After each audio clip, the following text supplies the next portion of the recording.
اسی طریقے سے سیدنا معاویہ کے بارے میں بے انتہا پراپگنڈا کیا گیا کہ جی سیدنا معاویہ نے خلافت نبوت کو ختم کر کے ملوکیت کی ابتدا کی، حتیٰ کہ کتابیں لکھی گئیں خلافت و ملوکیت کے نام سے، کہ جی انہوں نے یزید کو اپنے بیٹے کو تخت پہ بٹھا دیا۔ بظاہر لوگ سمجھتے ہیں کہ ہاں بھائی آپ بات تو ٹھیک ہے یار، حضرت ابو بکر نے بھی بیٹے کو نہیں بٹھایا، حضرت عمر نے بھی بیٹے کو نہیں بٹھایا، حضرت عثمان نے بھی بیٹے کو نہیں بٹھایا، لیکن وہ یہ بھول جاتے ہیں کہ حضرت علی نے تو بیٹے کو بٹھایا، حضرت حسن کو۔ اگر بیٹے کو خلافت دینا گناہ ہے تو وہ گناہ تو حضرت علی نے بھی کیا ہے، اور دوسرا بیٹے کو اگر خلافت دینا گناہ ہے تو حضرت داؤد علیہ السلام نے بھی تو اپنے بیٹے حضرت سلیمان علیہ السلام کو خلیفہ بنایا، وہ تو دونوں نبی ہیں۔ تو یہ باتیں جو ہیں نا، یہ محض ایک فرقہ بندی کے لیے اور بغض پیدا کرنے کے لیے کی جاتی ہیں، ورنہ یہ کوئی ایسا مسئلہ نہیں ہے کہ جس کو اچھالا جائے۔ اسی طرح سیدنا امیر معاویہ رضی اللہ تعالی عنہ کا جو سب سے بڑا مسئلہ ہے خلافت یزید کا، اس کے بارے میں آپ بات کو سمجھیں۔ حضرت معاویہ نے سوچا کہ پہلے بھی بڑا اختلاف ہوا، جنگیں ہوئیں، نقصان ہوئے، اب میری موت کے بعد بھی ایسے حالات نہ ہو جائیں، اب میں کمزور ہو گیا، بوڑھا ہو گیا، کب تک میں زندہ رہوں گا؟ کیا میں اپنے بیٹے کو اپنی زندگی میں اپنے خلافت کے مقام پہ بٹھا دوں اور اس کے لیے بیعت لے لوں؟ آپ نے مروان ابن الحکم کو بھی خط لکھا کہ ارباب حل و عقد جو ہیں مدینے والے، ان سے مشورہ لیں کہ کیا میں یزید کو خلیفہ بناؤں، اور وہ جو رائے دیں مجھے لکھیں۔ انہوں نے بھی مشورہ لیا، ان سب نے بھی یہی کہا کہ حضرت معاویہ چونکہ بہت بڑے فراست والے ہیں، سمجھنے والے ہیں معاملات کو، اگر بہتر سمجھتے ہیں تو ٹھیک ہے۔ اور جب آپ نے یزید کے لیے بیعت مانگی اور فیصلہ کیا تو اللہ سے دعا کی کہ یا اللہ، اگر یہ میرا فیصلہ ٹھیک ہے اور یزید اس کا مستحق ہے تو اس کی مدد فرما، اور اگر یہ میرا فیصلہ غلط ہے اور یزید اس کا مستحق نہیں ہے تو اس کی خلافت کبھی کامیاب نہ ہو۔ اور جس وقت حضرت معاویہ نے یزید کو خلیفہ بنایا تو یزید کے ایسے حالات نہیں تھے کہ اس کو خلافت نہ ملتی ہے، تو بعد میں بدلا ہے جب اقتدار آیا اس کے ہاتھ میں، ورنہ وہ تو جہاد میں شریک رہا، جنگوں میں شریک رہا، بڑا دین پہ چلنے والا، پابندی کرنے والا۔ یہ الگ بات ہے کہ اقتدار آنے کے بعد اس کے دماغ میں تبدیلیاں آنی شروع ہو گئی۔ یہ قاعدہ ہے کہ آدمی جب اقتدار آتا ہے یا دولت آتی ہے تو پھر ایسے حالات پیدا ہو جاتے ہیں۔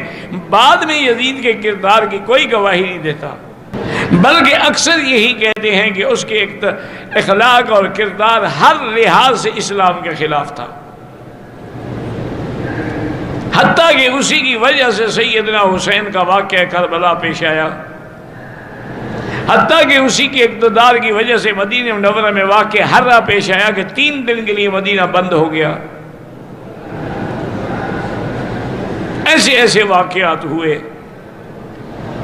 اور بڑے بڑے اس نے جلیل القدر لوگوں کو بلا گناہ پھانسی بھی چڑھایا۔ یہ سارے حالات حضرت امیر معاویہ کی وفات کے بعد ہیں، ان کی زندگی میں یہ واقعات نہیں ہیں۔ اب آدمی عالم الغیب تو نہیں ہوتا کہ میرا بیٹا کل کیا کرے گا، تو اس لیے یزید کا نام لے کے حضرت معاویہ کو نعوذ باللہ گالی دینا جو ہے یہ تو کفر اور فسق ہے، کیونکہ حضرت علی تو قرآن کی اس تیسرے حصے کا شریک ہے۔ والسابقون الاولون من المہاجرین والانصار والذین اتبعوہم بإحسان رضی اللہ عنہم ورضوا عنہ۔ اب صحابہ کی تین جماعتیں ہیں، ایک سابقون مہاجرین ہیں، ایک مدینے والے انصار، اور تیسرے وہ ہیں جنہوں نے مہاجرین و انصار کی اتباع کی۔ تو حضرت معاویہ تو ان میں ہیں جن نے مہاجرین و انصار کی اتباع کی،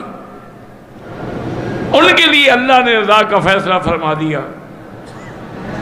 اس لیے امام شافعی رحمۃ اللہ علیہ نے اپنی کتابوں میں لکھا ہے کہ بھئی قرآن نے تین جماعتوں کا ذکر کیا ہے، اب ہم نہ تو مہاجر بن سکتے ہیں نہ انصار بن سکتے ہیں، اب ایک جماعت باقی ہے کہ ہم ان کے غلام بن کے رہیں۔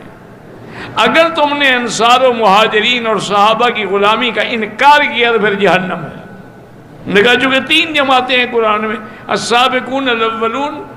اور دوسرے کون ہیں انصار، اور تیسرے کون ہیں والذین اتبعوہم، اور صرف نتبعوہم نہیں، نتبعوہم بإحسان، یعنی خالص ہو کر ان کی اتباع کریں۔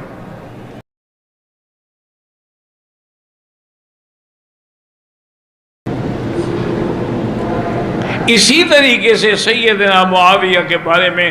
بے انتہا پراپگنڈا کیا گیا کہ جی سیدنا معاویہ نے خلافت نبوت کو ختم کر کے ملوکیت کی ابتدا کی، حتیٰ کہ کتابیں لکھی گئیں خلافت و ملوکیت کے نام سے، کہ جی انہوں نے یزید کو اپنے بیٹے کو تخت پہ بٹھا دیا۔